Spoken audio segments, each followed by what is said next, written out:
Hello everybody, my name is Dr. Emery Pitcel. I am the owner of Rothrock Chiropractic and Rehabilitation here in State College, Pennsylvania. If you are a patient of ours and you've been experiencing neck pain, you have likely been given the McKenzie Method cervical spine and thoracic exercise packet. If you aren't a patient of ours, we hope that this video can be helpful for you achieving some neck pain relief.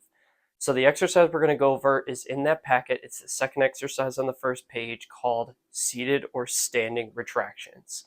So let's go over how to do that exercise right now. I'm going to demo the seated version. So the very first thing you're going to do is give yourself a nice stable base here, hips at 90 degrees, nice and elongated in the spine. What you're going to imagine you're doing is taking the head and the neck and pulling it straight back over the shoulders and the upper back. So it looks kind of like this, like you're sliding your head straight back and trying to give yourself a flattering double chin. You need to hold for about 2 to 3 seconds and come back forward and pull back.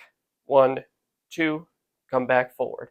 Now, for a lot of people, it's a little bit of an awkward movement, so keeping fingers on the chin to guide and make sure that your head is staying nice and level is generally really helpful. And I tell people you're thinking about sliding the head and neck to initiate the movement and then letting the shoulders and the upper back follow. So what's going to happen is the head and neck is going to go back, and then the shoulders and the upper back have no choice but to follow. You don't want to be in a position where you're pulling your upper back like this and not moving your neck at all. So again, pulling back, 1, 2, back forward. It's important to stay within pain tolerance. So if you are having some neck pain and you pull back and you're like, that hurts, but it's like a 3, 4 out of 10 type of pain, and then you're like, I could go further, but then it's going to hurt like a 5 or 6, don't exceed the 4 out of 10 pain threshold.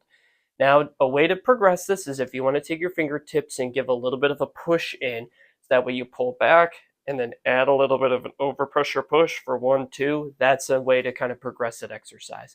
Now, of course, it doesn't have to just be seated. You could take the exact same concept and translate it into standing, pulling straight back, pull in, 1, 2. So that way you have the ability to do this exercise on the fly. What is this exercise most indicated for? Well, we're thinking about our cervical disc cases, whether that has a pinched nerve with radiculopathy or just a cervical disc injury. We're also thinking if we're dealing with like a cervical stenosis and narrowing or a cervical facet syndrome, then working into this retraction is still going to be great for rehabbing that tissue and opening up those spaces to calm down the injury. Even a lot of our tension headaches and our cervical muscle strains will respond well to getting retraction movement done, just because of the fact of how much of our day is neutral, lean forward, or looking down. Going into retraction really helps to kind of balance the movements out throughout the day. So we hope that this video was helpful for established patients. We hope this was a very helpful review and gets you going on your exercise and answers some questions if we forgot to answer any in practice. If you just happen upon this video and you're part of the general populace, try these out, and if it gets you some relief, please hit a like, comment, share it with somebody else who could benefit from seeing it. Until next time, we appreciate you for watching the video. Take care, everybody.